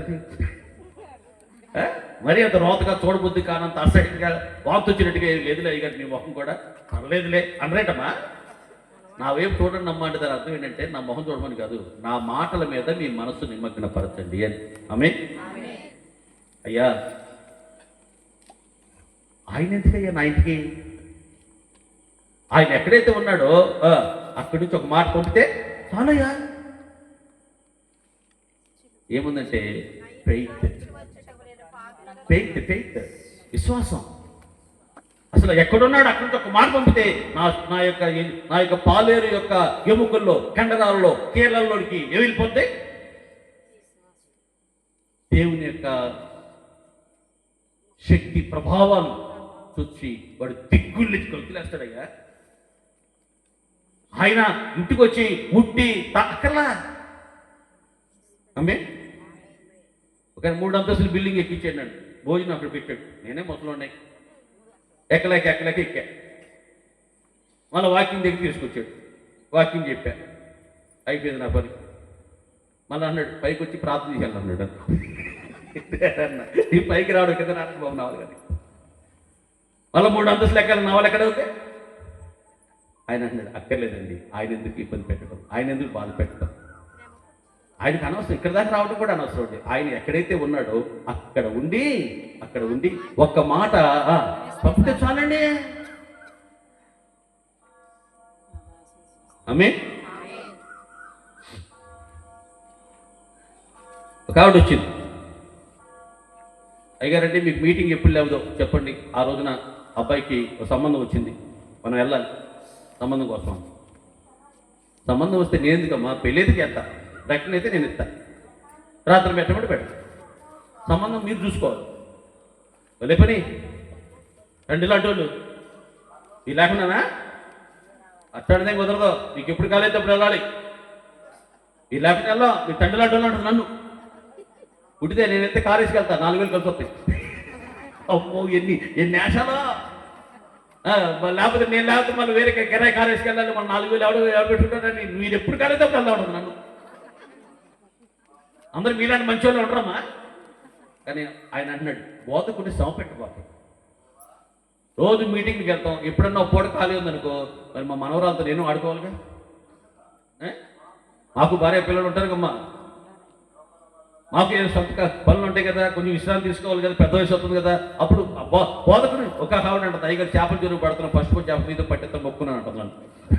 చేపల చెరువు పడుతున్నాం అయ్యగారు, ఆ ఫస్ట్ చేప మీతో పట్టెత్తాను మొక్కుని మీరు వచ్చి చేప పట్టి కాకలో పెట్టాలంట. ఇట్లాంటి వాళ్ళు ఉన్నారు మా చిత్రంలో, అందుకే ఊరి పేరు చిత్రం. విచిత్రమైన మనుషులందరూ ఉంటారు కాబట్టి చిత్రం అంటారు. ఇంకా రయ్యు ఫస్ట్ కొబ్బరికాయ గీత కోసిస్తారు అనుకున్నా, కొబ్బరికాయలు గీత కోపిస్తారు అనుకున్నా. పట్టుకాయ వల్ల వాళ్ళు వాక్యం నిలబడ్డాడు సేవకుడు, ఒక 5 నిమిషాలు గమనిస్తారు, 10 నిమిషాలు తెలిసిపోతారు, 5 నిమిషాలు 10 నిమిషాలు వాక్యం వింటారు. వాళ్ళకి వాక్యం నచ్చలేదు అనుకో పిల్లడికి ఇచ్చేస్తారు. ఆ పిల్లడికి ఇచ్చేస్తే ఏడో గిరి పాప ఏడితే నీళ్ళు కారు నేను చూడలేడు, పాలేడు కారు పాడుకుంటూ వెళ్ళిపోతారు. రాలేదు చిత్రపోలేడు మాట్లాడుకున్నారు మీరు. కానీ మీరు మాత్రం అమ్మ ఎంతసేపు చెప్పినా కూర్చుని వినేటట్టే ఉన్నారు. ఒళ్ళంతా చెవులు చేసుకుని ఆసక్తి విషయంలో మీరేమాత్రం మాంజులు కాక ఆత్మలో తీవ్రత గల వారి కడ వరకు ప్రభుని ఇలాగనే సేవించుదురు కాక. ప్రభు రాకడ దినాన ముడత రాగు కలక మచ్చ లేకుండా నిర్దోషులుగా ఆయన ముందు నిలబడదురు. సమృద్ధైనటువంటి ప్రవేశం ఆయన రాజ్యంలో మీకు కలుగును గాక.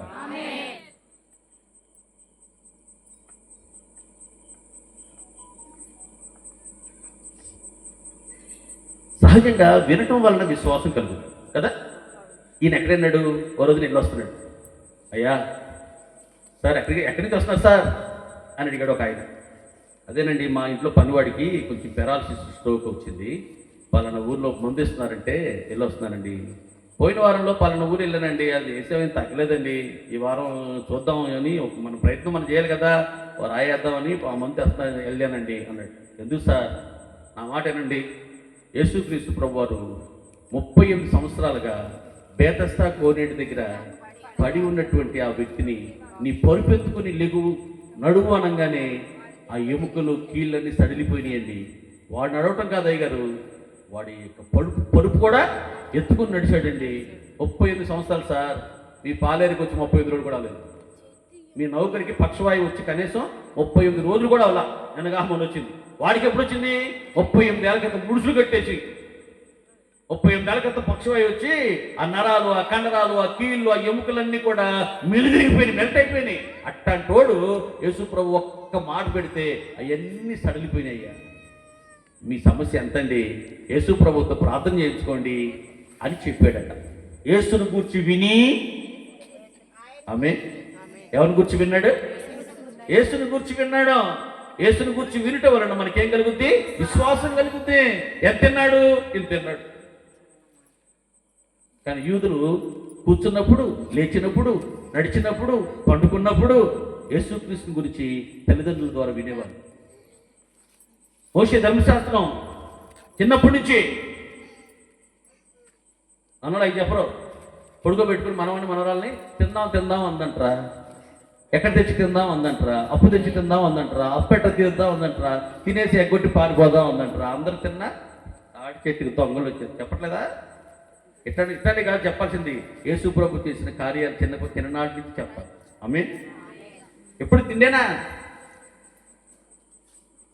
ఎక్కువ తినకు, ఆరోగ్యం తగ్గుద్ది. ఎక్కువసేపు తినకు, గౌరవం తగ్గుద్ది. ఎక్కువ సార్లు తినకు, ఆస్తి తగ్గుద్ది. అనండి అందరూ మీరు నాకు తెలిసి అమ్మా రాయి అంటాం. మళ్ళా అన్నా ఎక్కువ తినకు, ఆరోగ్యం తగ్గుద్ది. ఎక్కువసేపు తినకు, గౌరవం తగ్గుద్ది. ఎక్కువ సార్లు తినకు, ఆస్తి తగ్గుద్ది. అనండి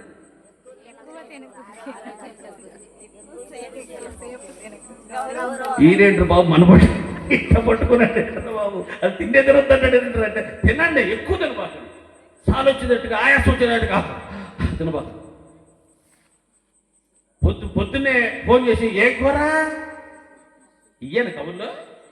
అమ్మా ఇవాళ బైబిల్ చదువుకున్నావా? ఏ వాక్యం ద్వారా దేవుడు మాట్లాడాడు? రాత్రి మీటింగ్ బాగా జరిగిందా? ఏ వాక్యం చెప్పారు అయ్యారు? తిన్నా, టిఫిన్ చేసి అయిపోయింది. పునుగులు వేసాను. ఇడ్లీ పిండి ఉంటే మైదా పిండి కలిపి పునుగులు వేసా. కొబ్బరి చట్నీ చేశా. మీ అల్లుడి గారికి కారపొడి ఇష్టంగా. తిండి గురించే. మధ్యాహ్నం ఏమో నిమ్మకాయ పప్పుచారు పెట్టి ఆమ్లెట్ వేద్దాం అనుకుంటున్నా. ఊరమిరపకాయ లేవా? నీ తిండి నువ్వు పడుతా. నీకు ఎంతసేపు తిండేనా?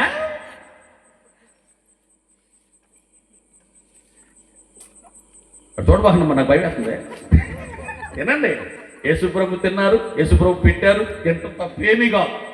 పిల్లలారా, తినటకు మీ యొద్ద ఏమైనా ఉన్నదా అని అడిగారు ఆయన. మంచి వేడి చేపలు తిబిరియా సముద్రాన్ని ఆయన స్వయంగా కాల్చి మనీ పెట్టారు ఆయన. 5 రొట్టెలు 2 చేపలు కడుపు నుండి తినండి, అలా నీరసంతో వెళ్ళిపోబాకండి. ఆయన తిండి తప్పని ఆయన ఎప్పుడు చెప్పలా. ఆయన తిన్నారు, మనకి పెట్టారు ఆయన. గుప్పిలి విప్పి కూరిమితో ప్రతి జీవిని తృప్తిపరచువాడు ఆయనే. హల్లెలూయా. 5 రోజులు కాదు, 10 రోజులు కాదు, 15 రోజులు కాదు. ఎన్నాళ్ళు తిన్నారు ఇశ్రాయేలులు మాంసం? 30 రోజులు తిన్నారు. ఎక్కడ దాకా తిన్నారు? నాసికా రంధ్రంలో చెట్టు మొక్కలు వస్తున్నాయి, అక్కడ దాకా తిన్నారు. అది తప్పు. అమ్మా, మాంసము హెచ్చుగా తిను వాడితోనైనా మీరు సహవాసము. రేపు లాస్ట్ రోజు భోజనాలు అంటుగా ఉందా కక్క? ఉపవాస ప్రార్థనలు పెట్టారంట మీరు లాస్ట్ రోజు. ఈస్టర్కి, క్రిస్మస్కి యోహానయ్య గారు వచ్చాక భోజనాలు ఎక్కువైనాయి అంటగా. ఏ మాట కా మాట మనం మాట్లాడుకుందాం. యోహానయ్య గారు పరిచయలోకి వచ్చాక ఎక్కువైనాయి భోజనాలు.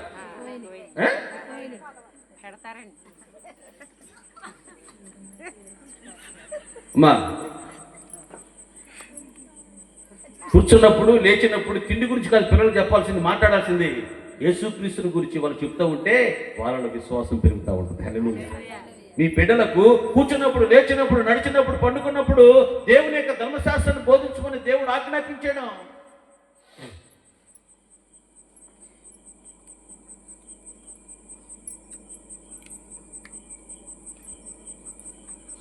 అన్నాడు అప్పటోడు అన్నాడు, దమ్ముంటే కాసుకోరా శిఖావత్తు. ఏంటమ్మా ఆయన అన్నాడు, నాకేం అర్థం కాదు. ఏంటంటే అంటాడన్న అదేదో సినిమాలో డైలాగ్ అంట, దమ్ముంటే కాసుకోరా శిఖావత్తు. ఏదో అన్నాడు, సిండికేట్ ఏదో అన్నాడు. అది అన్నది ఏంటమ్మా అంటే ఆ పక్కన తీరుతుంది, అది సినిమాలో డైలాగ్ అంటే అక్కడ ఫోన్లో చూసి నేర్చుకున్నాడండి. మనం నేర్పించకపోతే అయ్యే నేర్చుకుంటారు, మనం నేర్చుకోలేదని అయ్యే నేర్చుకుంటారు.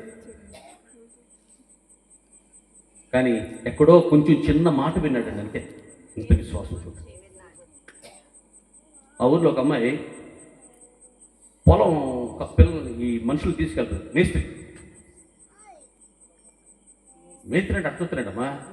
మాకేం తెలుసండి, సాఫ్ట్వేర్ అయితే మేము ఇప్పుడే గన్నవరం విమానాలు దిగాం, BMW కార్లో వచ్చి కూర్చున్నాం మేము. ఇప్పుడు మా గురించి మాకు చెప్తారండి మేస్త్రులు, పొలాలు, ఈ ఊడుపులని అన్నట్టు చూస్తారండి మీరంతా. ఆవిడ మేస్త్రిని తీసుకెళ్తారు, భర్త లేడు కదా, కొడుకుని CA చదివించింది, చార్టెడ్ అకౌంట్స్. వాడు చార్టెడ్ అకౌంట్స్ చదివాడు, ఇంటికి వచ్చాడు. ఈవిడ అంది, అయ్యా 12 మంది వెళ్ళాం, ఎకరం 30 సెంటు పొలం, అది ఎకరానికి 4,000 కోసేసాం. ఆ రైతు దగ్గర ఎంత తీసుకోవాలి, ఎకరం 30 సెంటుకి ఒక్కొక్క మనిషికి ఎంత పంచాలి అని అడిగింది. ఆడు యాపిల్ కంపెనీ ల్యాప్టాప్ తీసాడు. యాపిల్ కంపెనీ ల్యాప్టాప్ తీసి కొడుతున్నాడు. అరగంట కొట్టి అమ్మ టీవీ అన్నాడు. బొర్ర ఇంటికి ల్యాప్టాప్ ఇంటికి పోయింది. దాన్ని ఏమో ఫ్యాన్ దగ్గర పెట్టాడు, టేబుల్ ఫ్యాన్ దగ్గర పెట్టి చల్లారడానికి. ఈడొచ్చి అమ్మ టీవీ అన్నాడు. ఆవిడ లెక్కేసుకుని, ఒరే 5,200 తీసుకోవాలి, 436 రూపాయలు అర్థలేరా, మూసేసేరా. ఆవిడ నిషాని అంది. నిషాని అయిన తల్లి 5 నిమిషాల్లో లోటు లెక్కేసుకుంది.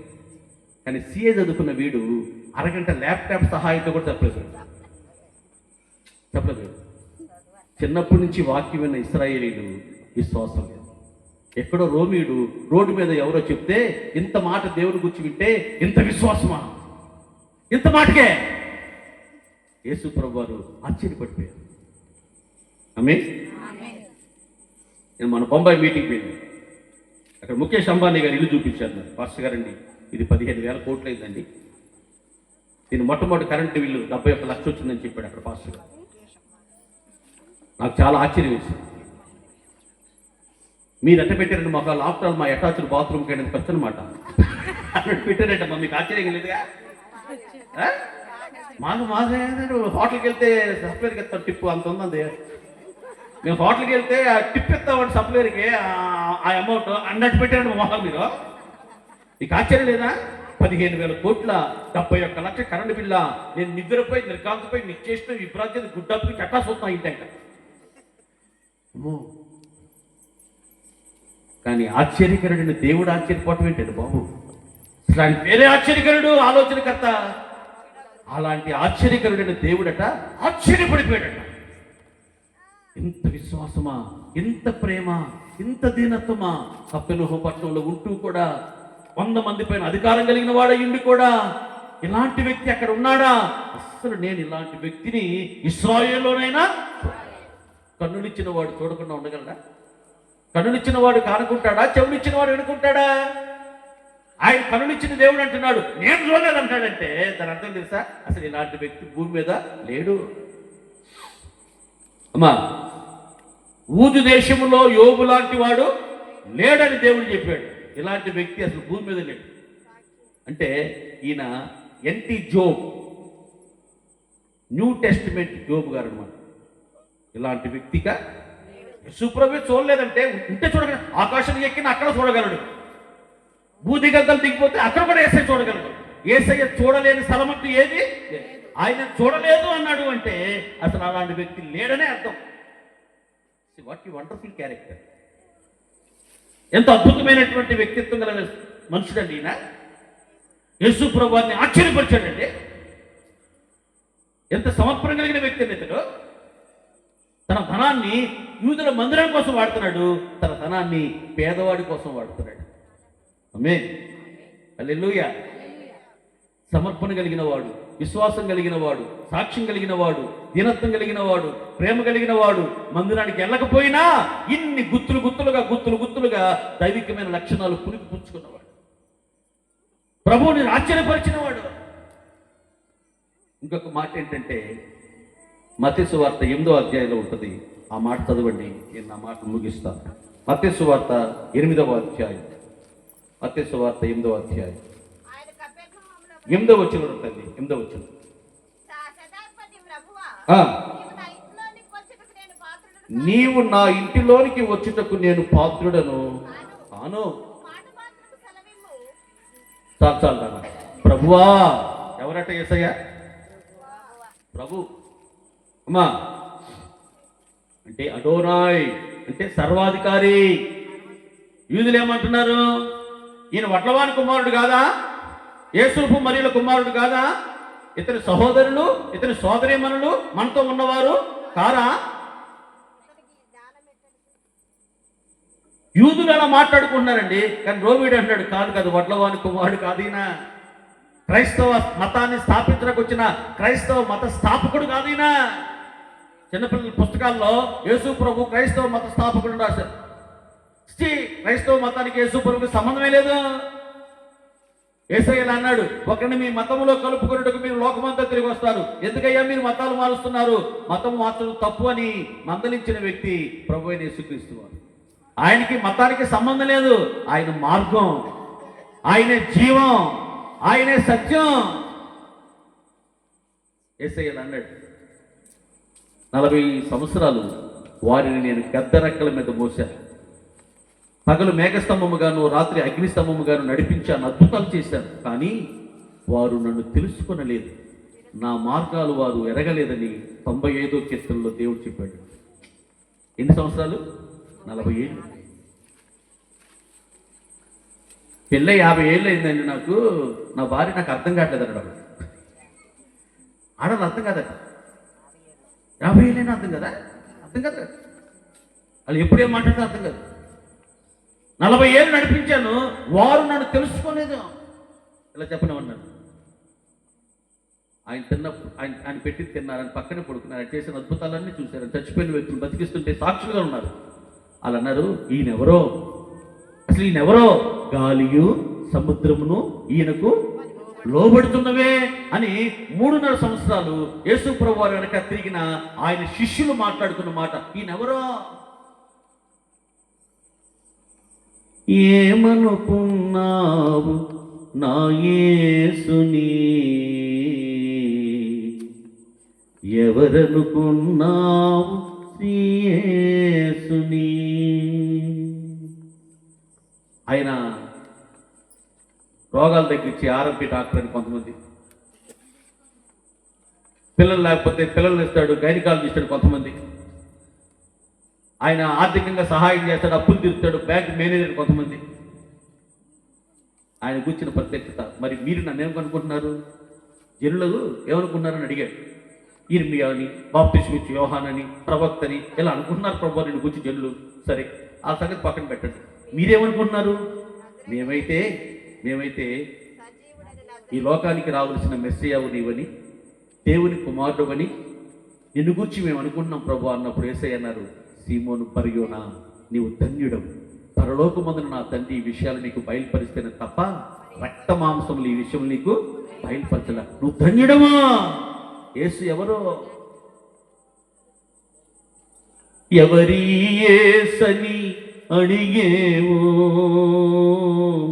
ఎవరోలే అని వెళ్ళేవో.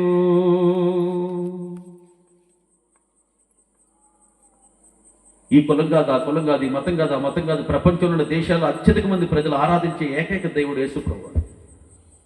నెబుకద్నెజరు అన్నాడు, షడ్రకు మెషకు అబేద్నెగోను వారి దేవుడు నిజమైన దేవుడని, ఈ దేవుడు కాక వేరొక దేవుడు లేడని, ఈ దేవుడు కాక వేరొక దేవుడు ఎవరైనా సేవించినలా వారి ఇంటి పెట్ట దెబ్బగా మార్చివేయబడిన చాటింపు వేయించాడు. ఆమేన్.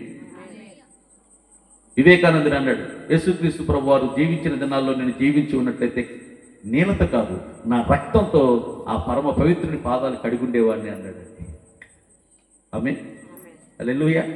ఎవరు యేసు ప్రభు? ఈ లోకానికి అర్థం కాలేదంటే అర్థం ఉంది, కానీ యేసును సేవిస్తున్న మనకు కూడా అర్థం కాదు. 3.5 సంవత్సరాలండి ఆయన పెట్టిన తిన్నారు, అద్భుతాలు చూశారండి. ఆయన అన్నారు, ఈయన ఎవరో, గాలి కూడా సముద్రం కూడా ఇది లోప, ఎందుకు ఈయన ఎవరంటావురా?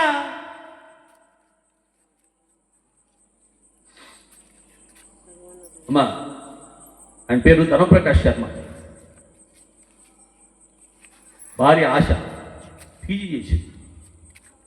ఏమంటే భక్సింగ్ గారు వస్తున్నారు, వాకింగ్ విని వస్తానండి, ప్లీజ్ ఒక రోజుకి నేను మీటింగ్ పంపించండి అని అడిగింది. సనాతన సాంప్రదాయ బ్రాహ్మణ కుటుంబంలో పుట్టాం. అలాంటి కోటాలకు వెళితే మా పరువు ప్రతిష్ట ఏం కాదు, కుదరదన్నాడు. అమ్మాయి బాగా చదువుకున్న ఆవిడ, 30 మంది పని వాళ్ళు ఉంటారు ఇంట్లో, జమీందారు కుటుంబం నుంచి వచ్చింది ఆవిడ. మంచి అందగత్తి, ఆశ, అందం ఉన్నా, ఐశ్వర్యం ఉన్నా, చదువు ఉన్నా భర్త మాటకి ఏనాడు మీరలేదా. ఫైనల్గా ఒకసారి ఆ రోజు వచ్చిందో అడిగింది. బూట్ కాల్ పెట్టి ఒక్క తన్నుదన్నాడు, పాలు చేస్తున్నాను. ఈ చెంప పగిలిపోయింది, పళ్ళు కదిలిపోయింది, రక్తం కారటం మొదలుపెట్టింది. తుడుచుకుని అల్లేసులు కట్టి బూట్కి సూట్ కేసు తీసుకెళ్ళి కారులో పెట్టి భర్తకు సెండాఫ్ ఇచ్చి వచ్చింది. ఆయన వెళ్తున్నాడు కానీ, ఏంటి నా భార్య అందంగా ఉంటుంది, ఐశ్వర్యం కలిగిన బిడ్డ, నేను లేకపోయినా వెళ్ళిపోయిన ఇండివిజువల్ కూడా బ్రతకలి, తన కాళ్ళతో నిలబడగలదు, కొట్టిన తిట్టిన పడి సహిస్తుంది ఏంటి అంటే, అవి ప్రార్థన చేసుకుంటుంది కదా, దేవుడు గొప్పవాడు అనే ఆలోచన ఆయన మనసును తొలిచేసింది.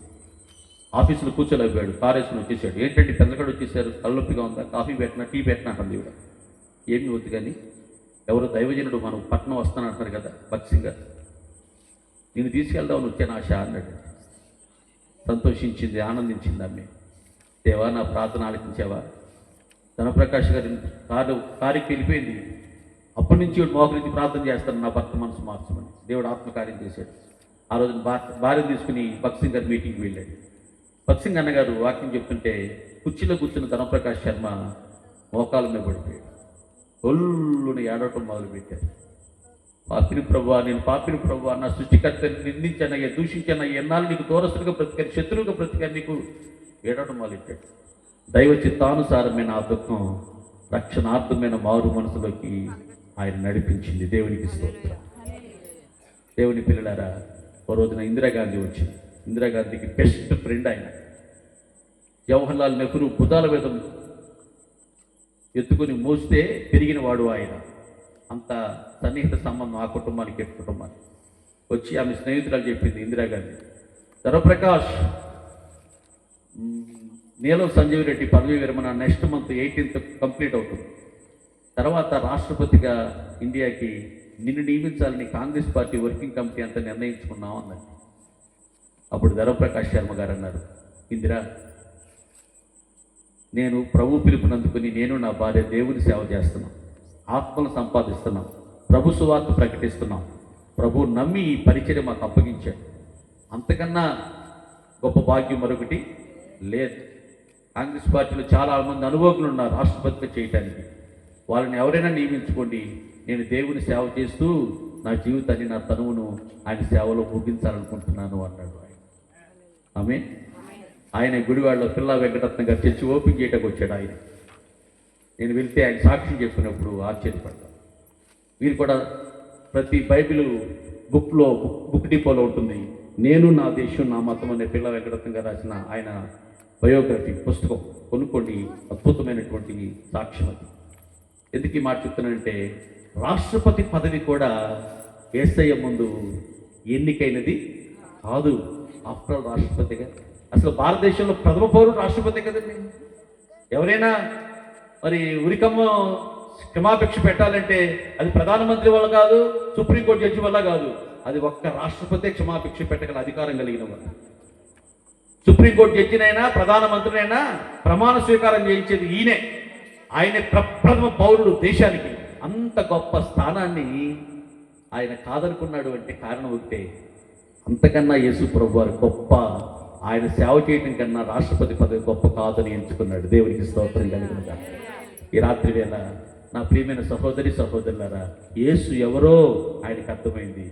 ఆ తర్వాత మాటలు అన్నాడు, ఈయన అబ్రహాము పక్కన కూర్చోబోతున్నాడు, ఇస్సాకు పక్కన కూర్చోబోతున్నాడు, యాకోబు పక్కన కూర్చోబోతున్నాడు, మేము రాజ్య సంబంధులం అని చెప్పుకుంటున్న వారు మండుచున్న అగ్నిగుండంలో పడవైపోతున్నారని యేసు ప్రభు చెప్పిన వ్యక్తి ఈయనే. ఆయన శతాధిపతి ఇప్పుడు ఎక్కడున్నాడంటే అబ్రహాము పక్కన కూర్చున్నాడు. దేవుడికి స్తోత్రం. ఈ రాత్రి వేళ ఈ దైవికమైన గుణగణాలు పుణికిపుచ్చుకొని, ఈ దైవికమైన స్వభావాన్ని సంతరించుకొని, ప్రభు మెప్పుకు పాత్రులమై, పరలోకానికి వారసులమై, నిత్యత్వంలో యుగయుగాలు కష్టాలు లేని, కన్నీరు లేని, ఆకలి లేని, దప్పిక లేని, సూర్యులు లేని, చంద్రులు లేని, వ్యాధులు లేని, బాధలు లేని దైవరాజ్యంలో సదా అదే కాలం దేవుడితో ఉన్నట్టుకు మనల్ని మనం సంసిద్ధపరచుకుందాము గాక. పరిశుద్ధాత్మ దేవుడు తన సమయోచితమైన సహాయాన్ని అనుగ్రహించును గాక. వర్షాన్ని ఆపి ఈ రెండవ రాత్రి కూడిక దీవెనకరంగా జరిగించడానికి కృప చూపించిన దేవునికి మహిమ కలుగును గాక. స్తోత్రం, దేవునికి మహిమ కలుగును గాక. కళ్ళ వంచండి, కళ్ళు మూసుకునండి, ప్రార్థన చేసుకుంటాం.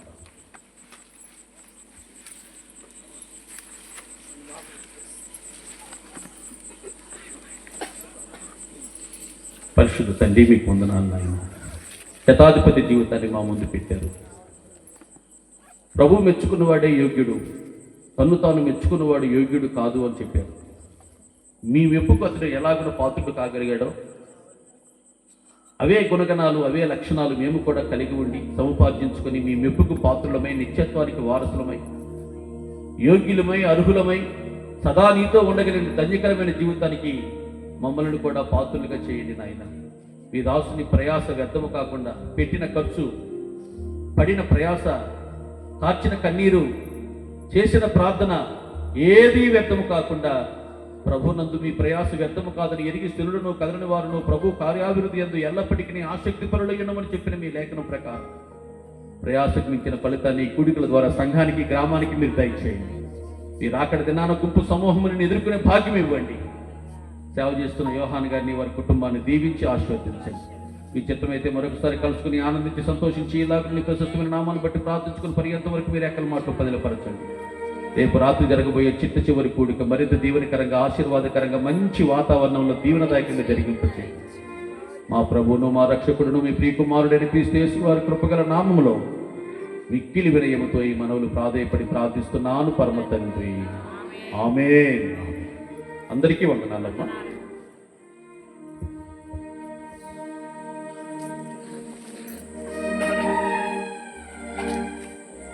చక్కని మరి వర్తమానాన్ని ఇచ్చిన దైవజనులకి మా యొక్క హృదయపూర్వక వందనాలు తెలియపరుచుకున్నాము.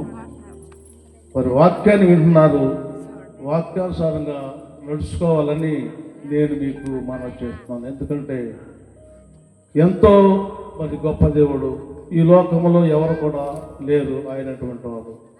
ఆయన చేసే కార్యాలు, ఆయన చేసే మేళ్ళు మరి మన పట్ల అనేకమైన అద్భుతాలు, ఆశ్చర్యకార్యాలు చేసే దేవుడు. మనకుండగా మనం భయపడవలసిన పని పడలేదు. మరి దీనుడు, మరి రాజుగారి దగ్గర అధికారి వచ్చి ఆయన ఎంతగానో ప్రాధేయపడుతున్నాడు. గర్వంగా కాకుండా ఎంతగానో తను తాను తగ్గించుకొని నా దాసుడిని బాగు చేయమని ఎంత ప్రాధేయపడ్డాడో ఒక్కసారి మనము ఆలోచన చేయాలని మీకు మనం చెప్తాను. అలాగే మనం కూడా మనల్ని మనం తగ్గించుకొని మనం జీవించాలని మీకు నేను మనం చెప్తాను. ఎందుకంటే ఈ లోకం మనకు శాశ్వతం కాదు, కొద్ది కాలమే ఈ లోకము. మన ఆయుష్ 60, 70, అదుకు నుంచి 80 సంవత్సరాలు. ఇది కూడా చాలా ఆయుష్కాలం అని దేవుని యొక్క వాక్యం చాలా ప్రియమైన దేవుని సంగమం. అందును బట్టి మీరు ఇంకా ఈ మీటింగ్లు ఎందుకంటే ఏర్పాటు చేసింది, అందరూ రక్షించబడాలి, మారు మనసు పొందాలి. ఎవరు కూడా ఈ లోకంలో మరి మారు మనసు లేకుండా, రక్షణ లేకుండా ఉండకూడదని నా యొక్క ఆలోచన, నా యొక్క తపన. ఎందుకంటే ఆయన రాజ్యంలోకి వెళ్ళాలి, ఆ రాజ్యంలో మనం కూడా సంతోషంగా జీవించాలని నా ఆశ, నా యొక్క ఆలోచన. అందుని బట్టి ఈ యొక్క మీటింగులు ఎంతో కొన్ని కూడా మరి ఏర్పాటు చేస్తున్నారంటే మీరు ఒకసారి ఆలోచించేసి ప్రియమైన దేవుని సంఘం, ఇంకెవరైనా మారు మనసు, రక్షణ లేకపోతే కాలం చూస్తే భయంకరమైన పరిస్థితులు ఉన్నాయి. ప్రపంచ దేశాలు చాలా భయంకరంగా ఉన్నాయి. ఎక్కడ చూసే యుద్ధాలు, భూకంపాలు, కరువులు, కాటకాలు ఇవన్నీ కూడా సంభవిస్తున్నాయి. మరి వాక్యాలు కరువయ్యే కాలం కూడా వస్తుందని దేవుని యొక్క వాక్యం. కాబట్టి ప్రియమైన దేవుని సంగమా, మనమేదో ఇంకా ఉద్యోగాలు, ఆస్తులు, అంతస్తులు, ఐశ్వర్యాలు ఇవన్నీ ఆలోచిస్తాం. కానీ మన జీవితం ఏ పాటిదో మనం బయటికి వెళ్తే ఇంటికి వచ్చే వరకు కూడా నమ్మకము లేని స్థితిలో మనం జీవిస్తున్నాము. ఏ టైంకి ఏది తప్పదు ఎవరు కూడా చెప్పలేని స్థితిలో ఉన్నాం ప్రియమైన దేవుని. అందరూ బట్టి మనం చాలా జాగ్రత్తగా జీవించాలి. చాలా దేవుని యొక్క సన్నిధికి వస్తున్నాం కాబట్టి యథార్థతగా, సత్యంగా, నీతిగా జీవిస్తే నీవెంతో ధన్యుడవు, నీవెంతో ధన్యురాలవని ఇక్కడ వాక్యాలు చాలా చెప్తున్నాయి.